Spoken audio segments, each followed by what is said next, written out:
La Universidad San Gregorio de Portoviejo y sus carreras requieren necesaria y obligatoriamente estar vinculados con la colectividad o la sociedad. Porque usted nos ha seguido durante 2 años en nuestro programa Hablamos Derecho por San Gregorio Radio, ahora y a su pedido estamos en televisión. Porque hablar de derecho es parte importante para tu vida diaria.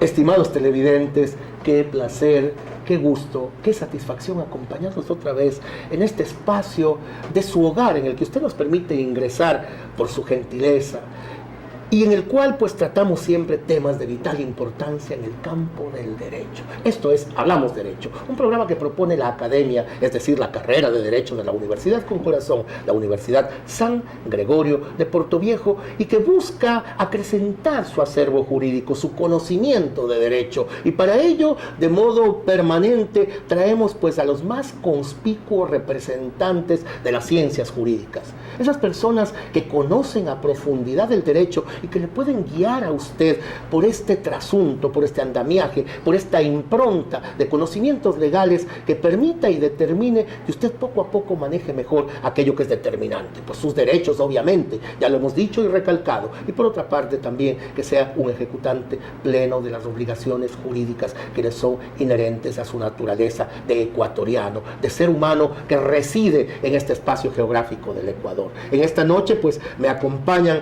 2 distinguidas amigas y asimismo personas que conocen del derecho. Gabriela, una estudiante de la Universidad con Corazón, la Universidad San Gregorio de Portoviejo, que es permanentemente nuestra co-animadora, conductora también del programa, en este caso invitada, y la doctora Marjorie Alcíbar Toal. Ella es magíster, ella es pues abogada en libre ejercicio, representante de la inteligencia de la mujer ecuatoriana y de la mujer manabita, además excelente ser humano, con quien me honro en compartir la cátedra universitaria en este alma mater. Y pues para comenzar el programa vamos a arrancar. Hoy vamos a hablar de derechos del niño, un tema vital, un tema determinante, un tema que en el momento es candente, puesto que existen también excesos que quizá los podamos tocar hacia el final del programa para ver hasta dónde los derechos deben ser respetados, pero hasta dónde también hay que actuar con prudencia, con moderación en el ejercicio del equilibrio sano de aquel que ya nos hablaba el maestro Buda en sus 4 verdades fundamentales. Así que arrancamos este programa y saludar en primer término pues a nuestra conductora invitada, Gabriela Villacreces. Mi querida Gabriela, qué placer, bienvenida, un gusto tenerte. El placer es mío, buenas noches a todos los que nos ven en este momento en su programa Hablamos Derecho. Bienvenida, doctora, buenas noches, Alberto. Un gusto, pues vamos a arrancar, doctora, un placer tenerla. Primero, ese saludo para nuestra teleaudiencia, si a usted le parece. Gracias, Alberto. Muy buenas noches a todos los televidentes de esta comunidad de Portoviejo, la comunidad manabita que nos ven cada semana y espera este programa, Hablemos Derecho. Creo que dentro de la comunidad manabita se ha establecido expectativas y entre ellos pues informar a la comunidad de cuáles son sus derechos, pero también hasta dónde llegan sus obligaciones. Efectivamente, doctora, muchísimas gracias por esa introducción y yo quiero arrancar. Recordemos que quienes nos miran en televisión no son doctos en materia jurídica. El ciudadano común que desconoce el andamiaje legal necesita saber desde la parte inicial cómo se define la terminología que luego vamos a utilizar dentro del programa, y me gustaría que usted nos haga primero este enfoque de qué es el niño, cómo definirlo, qué representa esta figura infantil que luego tendrá que ser cubierta con este manto de derechos, mi estimada doctora. Por favor. Gracias, Alberto. Bueno, Alberto, hace unos días estábamos hablando y usted hacía la propuesta de cuál sería el tema para tratar, que tenga un interés dentro de la colectividad y que se dirija mucho más hacia una comunidad que nos escucha, que quiere entender, que quiere conocer, y para esto son los niños. Hoy por hoy los niños, niñas y adolescentes del Estado ecuatoriano y a nivel mundial se interesa por conocer sus derechos de una manera generalizada. Primero, quieren jerarquizar sus derechos y saben que ellos, pues de alguna forma son intocables. Pero en esta posición, hace unos días, y eso conversábamos con usted, y decíamos que un niño preguntaba o enunciaba y decía, yo tengo derecho a recrear, yo tengo derecho a que se me brinden las vacaciones, tengo derecho a tener descanso, tengo derecho a tener alimentación. Pero en todos esos derechos, hoy por hoy, también hemos visto, pues después de las disposiciones educativas, pues que también en ese reconocimiento de no afectaciones de derechos, hemos visto ya cómo bajó la categoría de los deberes de trabajo en casa y llevaron a que el niño tiene derecho a su periodo vacacional y se suprimieron ciertas tareas. Pero bien, ¿qué es un niño? Muchos de los adultos que en este momento nos están observando van a recordar a lo mejor el poema de Jorge Lavat que dice, ¿qué es un niño? Un niño es un tesoro escondido. Esta definición de los derechos del niño nacen precisamente desde Roma, en que se definía este término de infans, al niño menor de 18 años o de 0 meses hasta que alcance, hoy por hoy de acuerdo al Código Civil, hasta que alcance la edad de la pubertad. Este es el niño o infante. Esta concepción como niño para algunos era considerado un niño era una persona, un pequeño adulto, y de ello se consideró pues que no podía ser tratado de igual forma, y hoy por hoy la comunidad internacional y la comunidad de derechos ha establecido este alto. El niño es niño de 0 meses hasta los 7 años y clasificando por el Código Civil ecuatoriano 13 años en el caso de las niñas, 14 años en el caso de los menores, de los varones, para poder determinarse en ellos el tiempo de infante a la pubertad, sin menoscabar derechos. La concepción como tal de niño pues se da en los datos que hemos podido compartir, Alberto, en la Convención de los Derechos del Niño en 1989. Efectivamente, doctora, que es determinante esa fecha. En el que se determina un antes y un después. Sí, ¿no? Que es precisamente en este año de 1989, en que el término de niño de forma más precisa involucra a esta definición de un ser humano menor de 18 años, a quien la ley no le ha facultado lo contrario.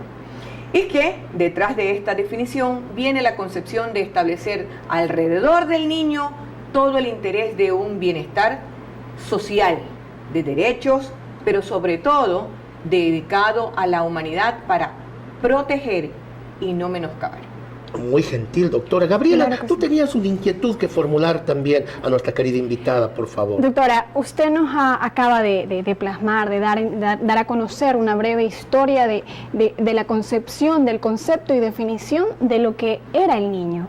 ¿Nos podría narrar de la misma forma cómo se originan los derechos de los niños a través de la historia? Así es, un contexto histórico Contexto que es tan histórico. importante. Sí, mire, realmente cuando estuvimos preparando, luego de la idea de que gracias a Alberto que hace conocer en estas disposiciones, precisamente porque cuando uno está envuelto en este mundo de adultos, pero que también en nuestras casas, en nuestros familiares, en nuestra comunidad, hay esta gran población con suma importancia dentro de la comunidad de derechos.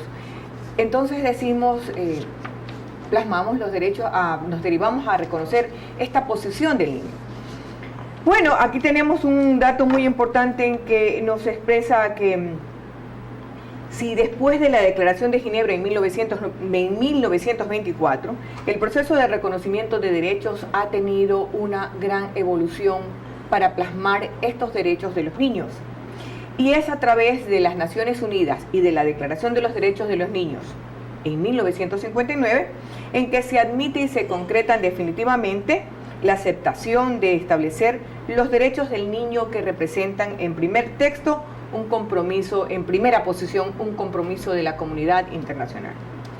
Hace unos días en una radio de esta comunidad manabita escuchaba que esta posición de los derechos de los niños considerados como pequeños adultos cumplían labores de trabajo de igual de condición o de la misma fuerza que podían realizar. En la Edad Media eran considerados así, ¿verdad? Así.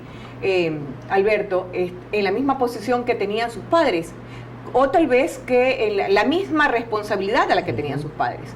Eran considerados aptos para ejercer un trabajo o una actividad que no tuviera fuerza corporal, pero que sí pudiera tener un trabajo que pudiera ser aplicable hacia los derechos hacia el trabajo del niño, hacia el trabajo del niño. Y con esta concepción, pues, interviene ya más adelante en las épocas los principios de reconocimiento a estos niños. Y si no, aquí se me viene en este momento la idea, algo que decía en alguna ocasión el doctor Alberto Vélez, y decía, el derecho de los niños, no todos los niños habían nacido sin derechos, habían las clases privilegiadas, y si no, pues retomemos la posición o la historia bíblica en Moisés. Así es. Rescatado de las aguas, siendo él considerado la hija del faraón, pues lleva en ese momento, adquiere derechos que otros no tenían. Otros derechos que otros niños un privilegio sobre quienes habían nacido en el ámbito semita. Sí, por supuesto. Por lo tanto, ya nosotros ahí empezamos a ver que no toda la posición de los niños habían sido descuidadas. Habían existido clases de derechos determinados a ciertos niños que no podían ser concebidos con esa misma disposición de derechos. Como es la historia de la humanidad y de los derechos en sí. Privilegios para unos y... Hay una enorme evolución. Bueno, ya en la Francia post-revolucionaria, recordemos, la Revolución Francesa marca también un hito en cuanto a la concepción de derechos, acaba con la monarquía, se instituye pues un régimen basado en libertad, igualdad y fraternidad. Y dentro de los derechos de igualdad, uno de los que se comienza a analizar ya hacia mediados del siglo XIX es precisamente los derechos de los niños, que comienzan ya a ser entendidos con carácter pleno, jurídico, ya dejan de ser esos, como bien decía la doctora, esos pequeños adultos. Y es el momento entonces ya de asignarles una capacidad jurídica, de asignarles un espacio dentro del cual pues la ley tome en cuenta que ellos son ya sujetos de derechos. Pero yo creo que la Declaración de Ginebra es determinante. El trabajo del médico polaco Janusz Korczak es también determinante a la hora de elaborar los derechos de los niños. Doctora, me permito preguntarle, ¿cuál cree usted dentro de todos estos derechos? ¿Cuál es el más importante? ¿Cuál es ese derecho que a usted le parece sustancial, axial, determinante para que el niño pueda crecer sano, pues con una prospección de futuro además adecuada? Mire, Alberto, con la concepción o la decisión de establecer puntos de protección hacia los niños y adolescentes, estos derechos de los niños son derechos humanos, son privados, son considerados y establecidos con este privilegio de ser derechos de los niños de manera exclusiva. ¿Qué trata de hacer estos derechos humanos en los niños? Proteger a los niños, establecer en ellos derechos para no menoscabar. Recordemos esta misma posición, y Gabriela pues fue también mi alumna en Introducción al Derecho 1 y 2, y establecíamos que cuando en esta disposición de derechos, en la materia de Introducción a Derechos, es esta precisión a definir de derechos. La definición de derechos significa lo justo, lo equitativo, lo recto, todo lo que equivale a ordenado, a justo, a recto, eso es derecho. Y en esta posición de reconocimiento de derechos se establece este principio rector. Todo niño o niña tiene derecho a vivir su infancia como debe ser. Doctora, perdone que le interrumpa, pero el tiempo en televisión es oro y nuestro jefe de piso nos acaba de indicar que es el momento de hacer nuestra primera pausa para dirigirnos a anuncios institucionales muy breves, por supuesto, y estaremos con ustedes en un instante. Ya volvemos.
El Departamento de Bienestar Universitario de la Universidad San Gregorio de Puerto Viejo te ofrece los servicios de orientación y acompañamiento, trabajo social, secretaría, servicio médico, odontológico, psicológico y de enfermería. Departamento de Bienestar Universitario, Universidad San Gregorio de Puerto Viejo.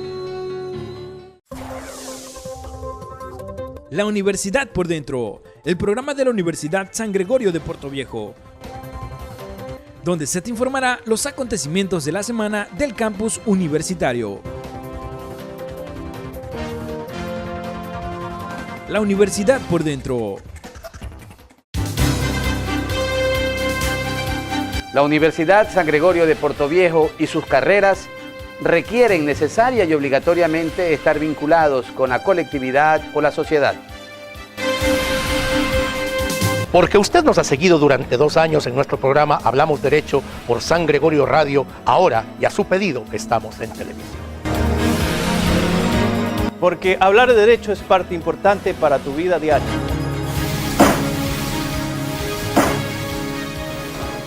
Queridos amigos, qué placer estar con ustedes. Volvemos pues a la segunda parte de este su programa Hablamos Derecho. Estamos pues con invitados de lujo, por supuesto, nuestra invitada, jurista, asesora en muchos momentos cuando se trata de materia civil. Yo acudo hacia ella para preguntarle y acabar con mi ignorancia. Recordemos que los abogados no conocemos de todo, siempre está el especialista, y cuando yo quiero conocer de asuntos civiles, pues acudo donde la doctora, que siempre con el mayor de los agrados suele ponerme pues en la línea recta, en la línea correcta, para saber aplicar aquello que a veces no está a la vista, pero no lo entendemos a profundidad. Pues ella es la persona adecuada, y por eso la invitación a la doctora Marjorie Alcibar Toala. Y también está nuestra compañera Gaby Villacreces, quien conduce conmigo el día de hoy y quien creo que tiene una pregunta importante que realizar a nuestra invitada. Gaby, por favor. Abogada, usted hacía referencia hace un momento de los derechos de los niños, nos dijo que ellos tienen derecho a crecer en un ambiente sano, a la vida, a la protección especial. ¿Son estos solamente los derechos que tienen los niños o cuál es la ampliación, el desglose de aquello? Bueno, mire que realmente, Gaby, cuando estaban buscando la información para poder compartir, que sea suficiente, que sea clara, que sea oportuna, que sea veraz, y que esta información dirija, que cumpla el objetivo que tenemos que ser informar, hay una disposición en estas páginas a través del internet, de páginas jurídicas que establecen con una información amplia y suficiente para que no solo pueda ser enunciado a través de códigos, sino también a una lectura armoniosa. Y aquí teníamos una parte interesante en una página Humanus, que está todo en relación a los derechos de los niños. Hago alusión porque me pareció de pronto alguien esté interesado y quiera encontrar algo más o interesarse por un trabajo de investigación. Y aquí hay una parte en que nos decía que los derechos de los niños no solamente tienen esta característica humana de defender a la vida o el derecho a la alimentación, a la infancia, sino a agruparlos. ¿Los derechos de los niños constituyen garantías fundamentales? Sí. Pues todos los derechos de los seres humanos, desde su concepción, es un niño. Por lo tanto, tiene un derecho a la vida. Y no como por ser un niño, sino por lo que prima el derecho a que se debe respetar esa concepción de naturaleza dentro del vientre de la mujer. Derecho a la vida. ¿Es un derecho, los derechos de los niños y niñas adolescentes son derechos políticos y sociales? Sí. Para poder entender que el niño, niña, adolescente tiene un derecho a tener un nombre, a tener un apellido. Más que un derecho adquirido, un derecho natural con el que es concebido, es un derecho a quien el Estado le otorga a este ser humano. ¿Es un derecho económico? Usted lo decía, porque este tiene un derecho económico, social y cultural, porque este tiene derecho a que le sea proveído de sus padres o de quien tenga la patria potestad o de quien tenga en ese momento la custodia del niño, niño o adolescente, el derecho a una alimentación oportuna, saludable, el derecho a una educación y a acceder a las áreas a la recreación, a la diversión, a lo que hoy por hoy el niño a través de los múltiples programas están establecidos a reconocer a este menor el derecho a que pueda distraerse y pueda concebir en él, ¿soy un objeto de derechos? No, soy sujeto de derechos. No tienen que ser impuestos como una obligación, sino como un deber. ¿Cuál sería la diferencia entre objeto de derecho y sujeto de derecho, mi querida doctora? El sujeto de derechos, cuando nosotros hablamos del sujeto de derechos, estamos hablando, como dice la misma disposición del Código Civil ecuatoriano. Son sujetos de derecho todos los individuos de la raza humana, cualquiera que sea su edad, sexo o condición. En esta misma disposición, la generalidad amplia del derecho indica de que soy un sujeto de derecho capaz, con idoneidad para poder reclamar por ellos en caso de afectación. Correcto. Mi estimada doctora, el doctor Magnus Peterson, que es un jurista noruego especialista en derechos de los niños, habla de algo que él llama la afluencia tripartita. Dice que el niño recibe derechos de 3 fuentes principales. El uno son los padres, obviamente. El otro es la sociedad y el otro es el Estado. Entonces, ¿qué opina usted respecto a este hecho de la afluencia tripartita? El niño, en efecto, recibe de esas 3 vertientes derechos de sus padres, lo hace del Estado y también de la sociedad. Cuando el niño está dentro del vientre de la madre, vamos a ponernos desde el momento de la concepción. Cuando el niño es concebido, se sabe que la madre está embarazada.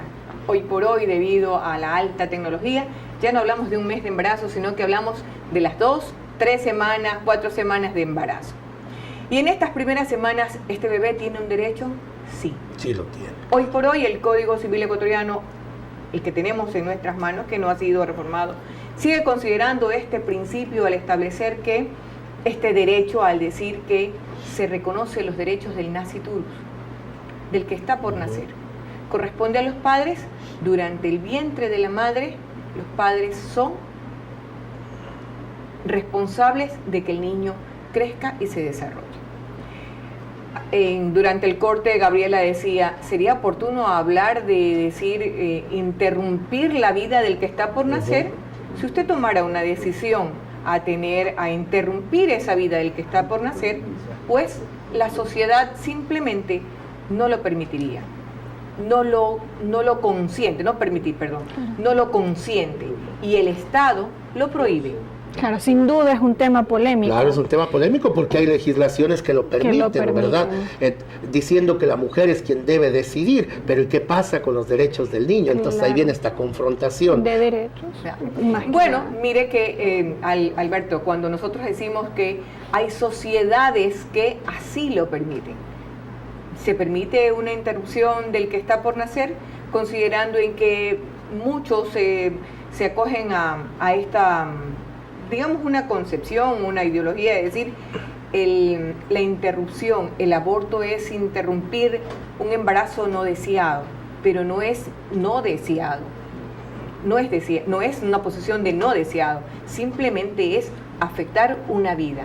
Y ahí interviene el Estado cuando decimos el Estado garantiza el derecho que está por nacer, y el Código Civil ecuatoriano en los derechos del no nacido establece este principio y enuncia que quien conozca, el padre que tuviere el conocimiento de que la madre pudiera atentar, pondrá en conocimiento a un juez y será el juez quien tenga la potestad para salvaguardar los derechos que está por nacer. Sin duda. Doctora, saliéndonos un poquito de la materia fundamental de este debate, pero ya que se ha traído a colación este tema del aborto, se viene desde hace tiempo hablando de una posible reforma en el sentido de que la madre que ha sido violada o violentada, si usted así lo quiere, pudiera tomar esta decisión de abortar. ¿Qué opinión personal le merece? Más allá del campo jurídico, más bien en el campo ético y como mujer y como madre, ¿qué opinión le merece esta situación?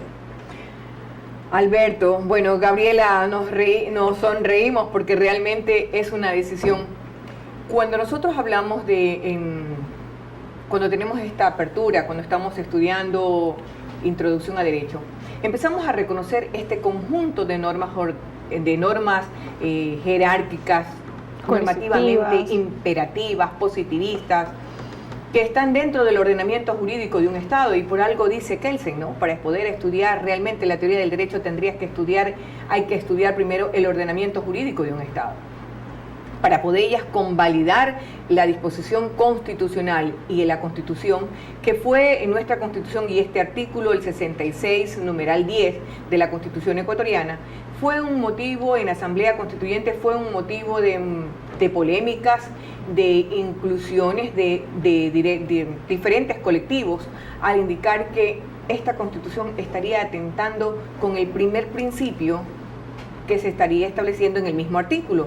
El artículo 66, numeral 1 dice: el Estado ecuatoriano garantiza el derecho a la vida. Por lo tanto, en el Estado ecuatoriano no existe la pena de muerte. El 66, numeral 10, que es a lo que usted está haciendo alusión, establece y refiere, manifiesta lo siguiente: el Estado garantiza el derecho a una información amplia, oportuna, sobre su vida reproductiva sexual activa y a decidir cuándo y cuántos hijos e hijas tener. Esta es la disposición a que usted puede decidir. ¿Puedo decidir recurriendo a una interrupción de un embarazo como un método anticonceptivo? El aborto no es un método anticonceptivo. Definitivamente. No es simplemente es quitarle la vida. Hoy por hoy, de una manera jurídica, esta posición del aborto es un delito. Se convierte en un delito. Doctora, permítame interrumpirla porque asimismo el tiempo se nos ha hecho corto. Ya nos hacen las indicaciones pertinentes desde jefatura de piso y tenemos que irnos. Miren, es un tema profundamente debatible. Hay muchas posturas. Hay madres que sostienen que la libertad de la madre es aquella que tiene que primar, pero ¿y dónde quedan los derechos del niño? Así que volveremos para seguir conversando de un tema que es apasionante y un tema en el que tenemos una experta que conoce a profundidad de aquello. Ya volvemos en unos instantes.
El Departamento de Bienestar Universitario de la Universidad San Gregorio de Puerto Viejo te ofrece los servicios de orientación y acompañamiento, trabajo social, secretaría, servicio médico, odontológico, psicológico y de enfermería.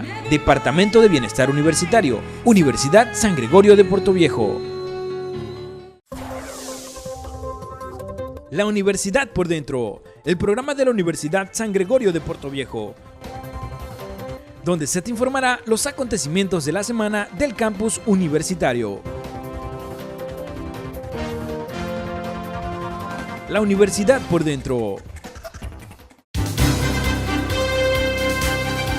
La Universidad San Gregorio de Puerto Viejo y sus carreras requieren necesaria y obligatoriamente estar vinculados con la colectividad o la sociedad.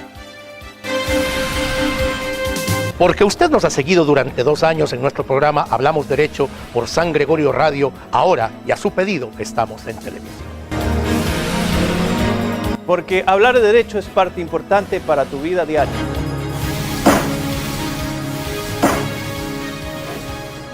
Queridos amigos, qué placer, ya estamos en un segmento más de Hablamos Derecho. Es muy importante que usted nos permita acceder a sus hogares para que con estos conocimientos usted pueda defender precisamente aquello que creemos es importantísimo para el devenir de la vida de cualquier ser humano. Y hoy estamos hablando de derechos de los niños, así que todos estamos inmersos en aquello y tenemos a la experta en el tema, la doctora Marjorie Alcibar Toala, y nuestra conductora invitada, Gabriela Villacreces, entiendo que tiene un interrogante que formular a la doctora. Sin duda alguna, el derecho es producto de la moral de la sociedad en la cual vivimos. Ahora, con respecto a lo que usted decía en el bloque anterior, el aborto hoy, con nuestro ordenamiento jurídico y de acuerdo a su opinión, ¿es una afectación a los derechos de los niños?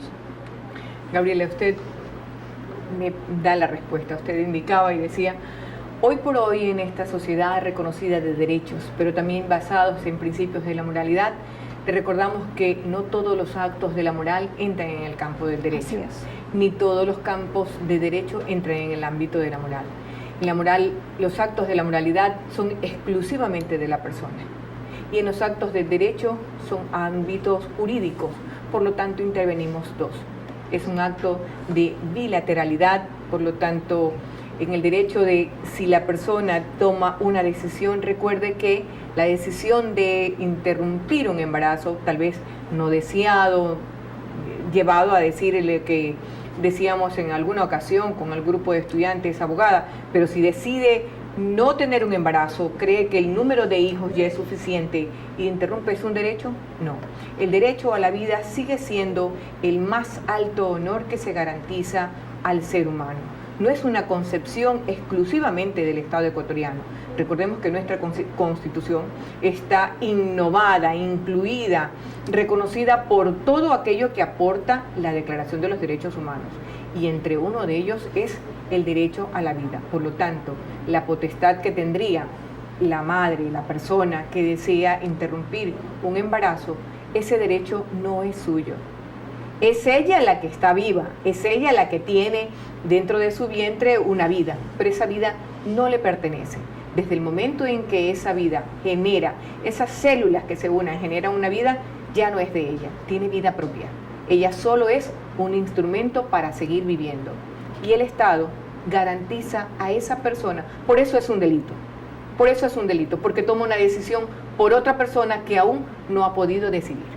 Efectivamente, doctora, pero este tema del aborto nos comprometemos a hacer un programa exclusivo sobre aquello, porque hay tanta materia que cortar, hay tanta tela que traer aquí a la mesa de trabajo de Hablamos Derecho, para que pues nos adentremos en las profundidades de esta institución tan controvertida. Y vamos a seguir conversando pues con la doctora acerca de los derechos. Pero yo hablaba hace un momento de esta afluencia tripartita del doctor Peterson, y una de sus aristas, una de sus afluentes, que es el Estado, se consagra en el artículo 44, doctora, como usted bien lo conoce, como abogada brillante que es, y que dice que el Estado, la Constitución establece obviamente aquello, el Estado debe brindar protección, apoyo, promover el desarrollo integral de niños y niñas y adolescentes en su proceso de crecimiento, maduración y el despliegue de su intelecto y de sus capacidades y potencialidades y aspiraciones, en la parte pertinente.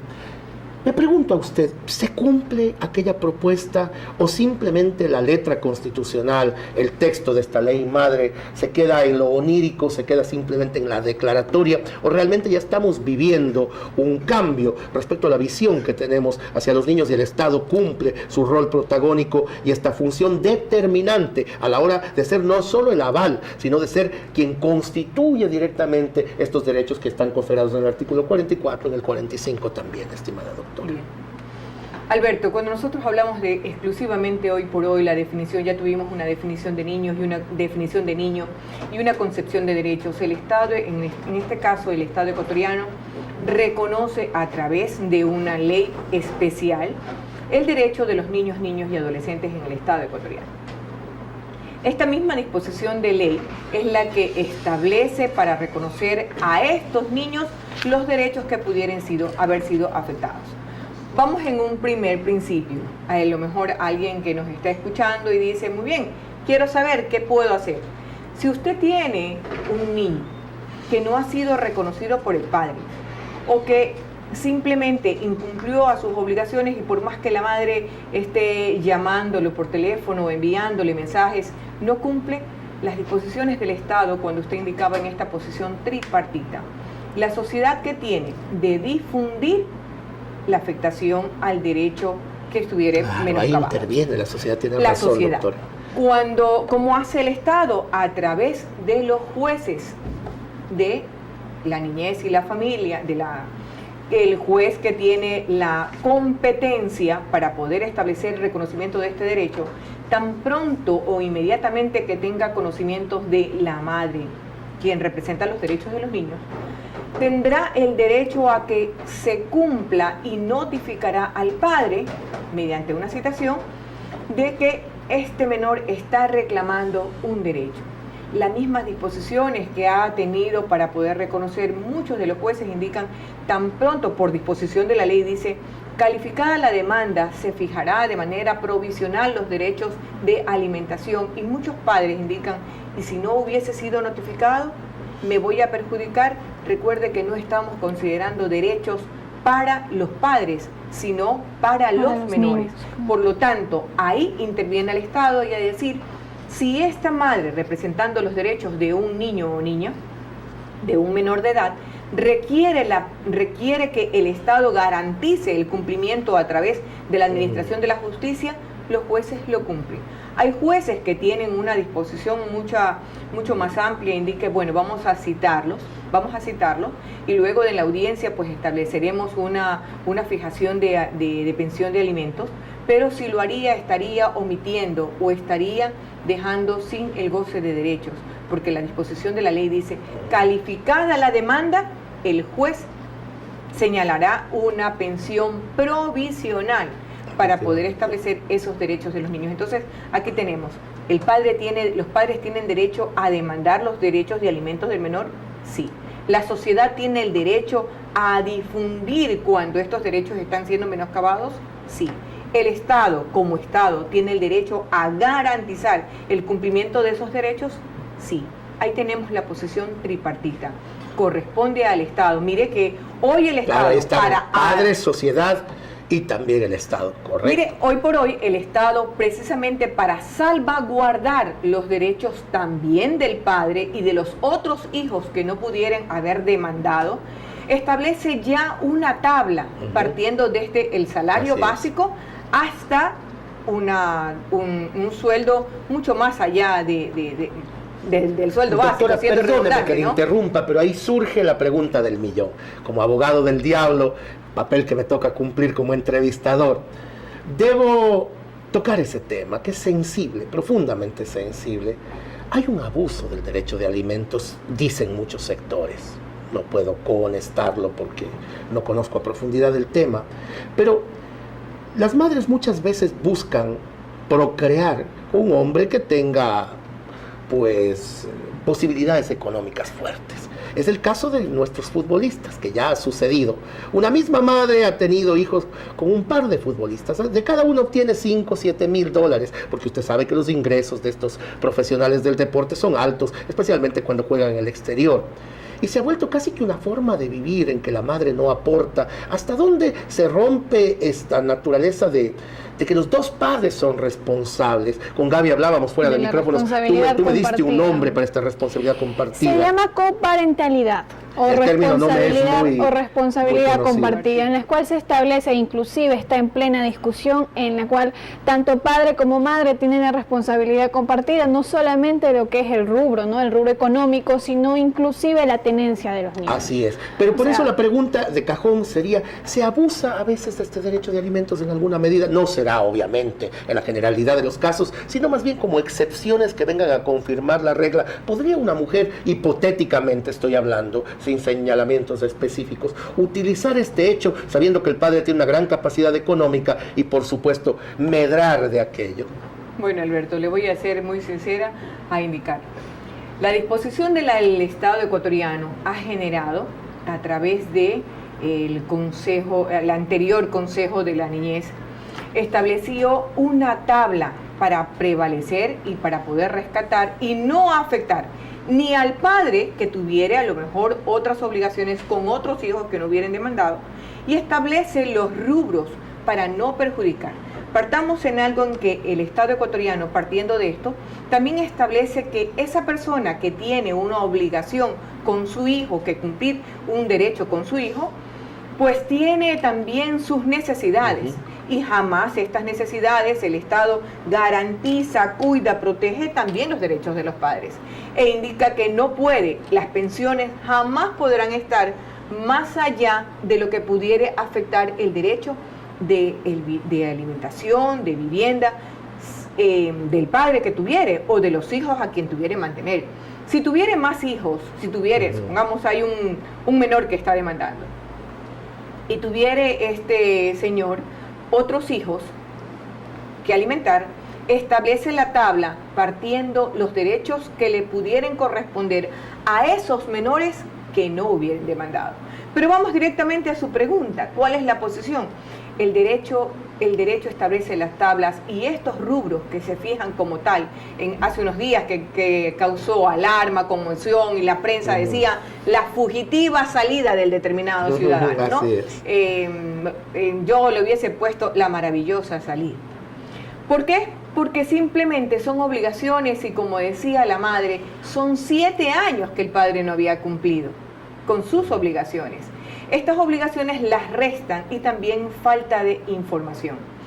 Los mismos jueces se encargan de informar a los padres que están con obligaciones de alimentos y dicen, solo que usted haga un trato a través de un acto notariado con voluntad expresa, pues el que indica a usted en él que el depósito se hará de manera personal en la madre, no lo vaya a hacer. Los jueces advierten. Brevemente, doctora, no haga ninguna, vamos a hacer. Los jueces advierten que no haga ninguna negociación con quien representa los derechos del alimentado. ¿Por qué? Porque puede darse que usted puede estar pasando, pero en el momento en que usted cumplió con su deber, no consta.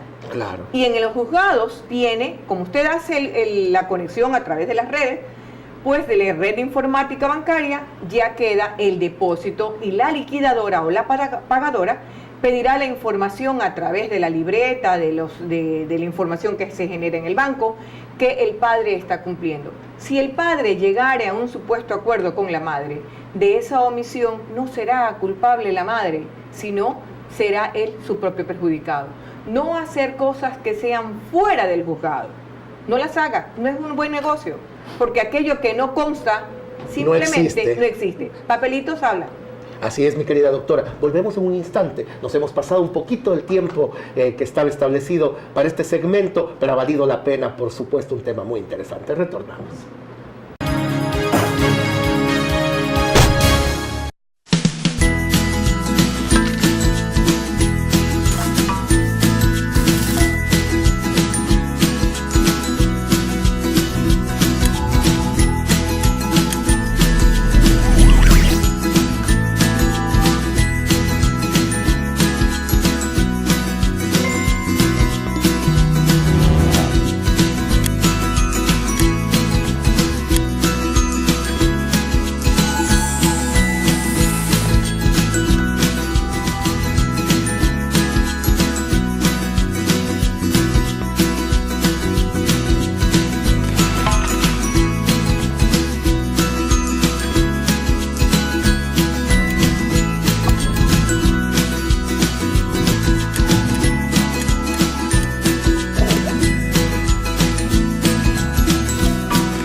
El Departamento de Bienestar Universitario de la Universidad San Gregorio de Puerto Viejo te ofrece los servicios de orientación y acompañamiento, trabajo social, secretaría, servicio médico, odontológico, psicológico y de enfermería. Departamento de Bienestar Universitario, Universidad San Gregorio de Puerto Viejo. La Universidad por Dentro, el programa de la Universidad San Gregorio de Puerto Viejo, donde se te informará los acontecimientos de la semana del campus universitario. La Universidad por Dentro. La Universidad San Gregorio de Puerto Viejo y sus carreras requieren necesaria y obligatoriamente estar vinculados con la colectividad o la sociedad. Porque usted nos ha seguido durante 2 años en nuestro programa Hablamos Derecho por San Gregorio Radio, ahora y a su pedido estamos en televisión. Porque hablar de derecho es parte importante para tu vida diaria.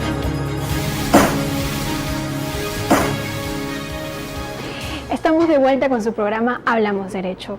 En la noche de hoy con los derechos de los niños. En el bloque anterior, Alberto hacía referencia acerca de esta costumbre que suelen tener las madres, ¿no? De buscar ciertos padres proveedores que den una cuantiosa suma de dinero mensualmente y con esto no solamente darle lo que necesita el niño, inclusive vivir ellas mismas. Entonces, ¿esto qué es, abogada?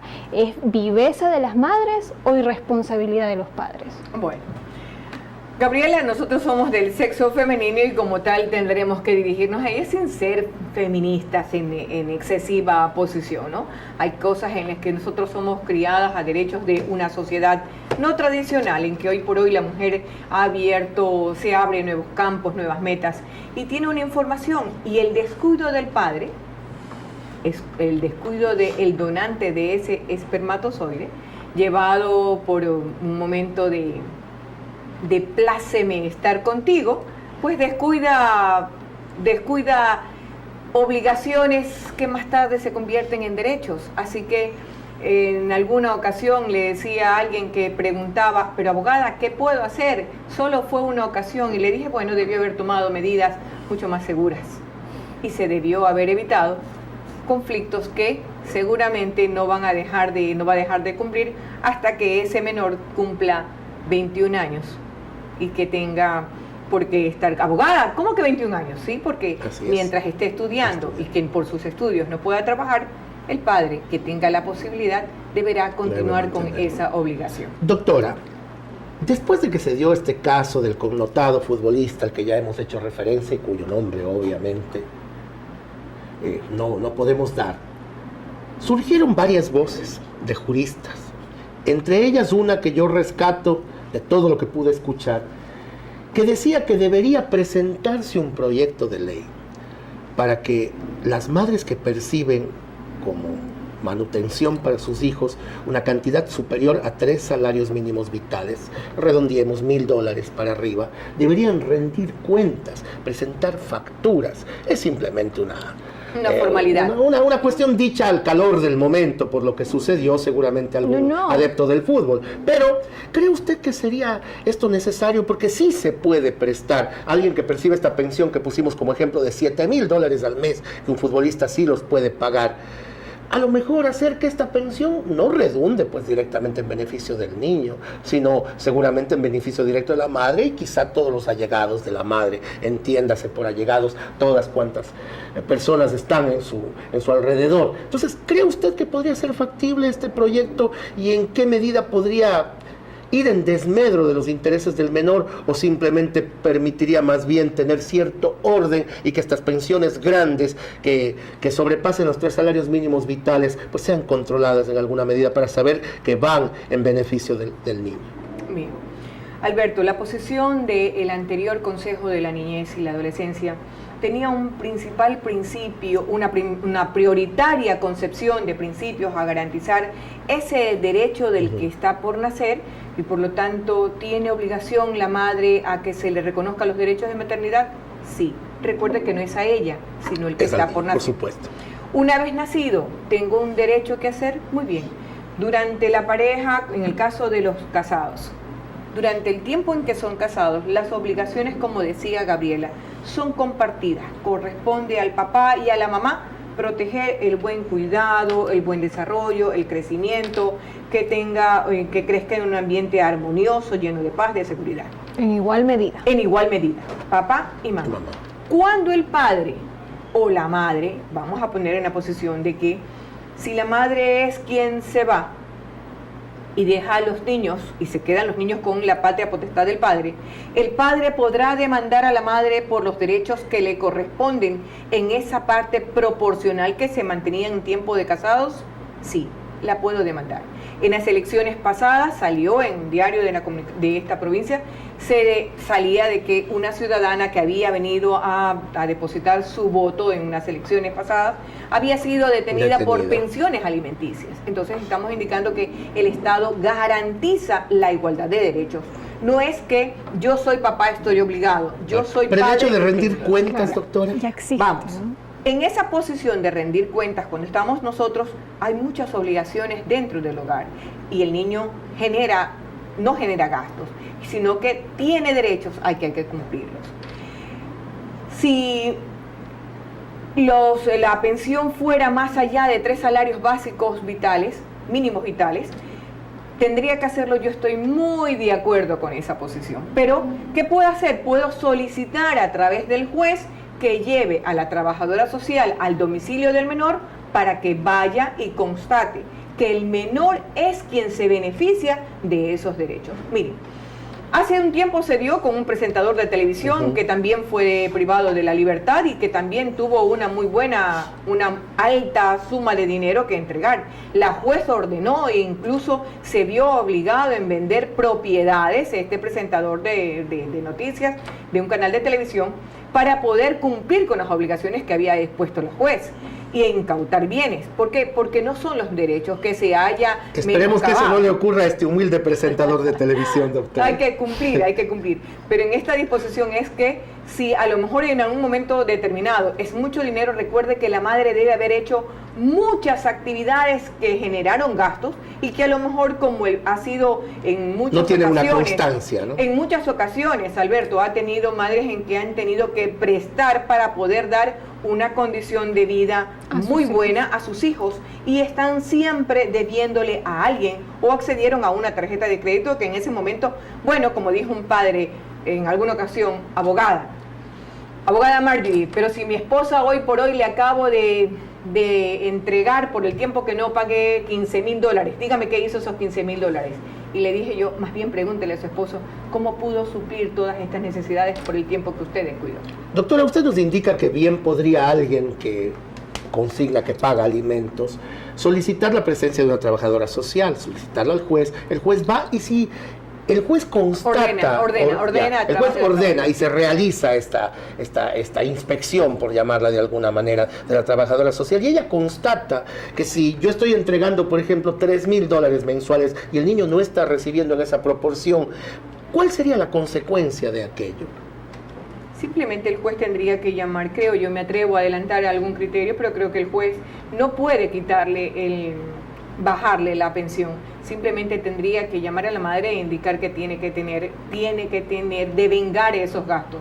No tiene que justificar, pero sí tiene que indicar que esos valores están permitiendo a que el niño crezca con un reconocimiento de derechos de alimentos, en un ambiente sano, que tiene una educación buena y sobre todo que a lo mejor, Alberto, estamos pensando que si tiene una educación, digamos, $2,000, simplemente significa que el niño está en una educación donde la pensión de estudios está más allá de $200 o $300, ¿no? Así es, y que se justifique que la madre pues ha suplido cuando el padre no cumplió esas obligaciones. Mi querida doctora, lastimosamente el tiempo, mire que ha volado, nos ha resultado insuficiente para poder conversar con usted siempre en estos términos coloquiales en que lo hacemos en este programa. Quiero agradecerle de manera profunda el hecho de que haya estado con nosotros y nos regale algo de su sapiencia para que todos nosotros aprendamos, porque en derecho nunca se termina de aprender. Agradecer también a Gabriela Villacreces,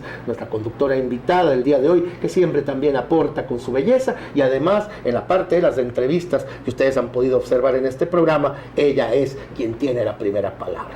Pues nada más, me resta desearles una semana llena de éxitos, una semana pues llena de energía positiva y desde este programa recordar que la Academia a través de la Universidad con Corazón San Gregorio de Portoviejo genera en este espacio esa oportunidad de vincularnos con usted y regalarle este abrazo semanal que le diga hasta siempre, con todo afecto. Un gusto haber estado con ustedes. Gracias, Gabriela. Gracias, doctora. Qué placer.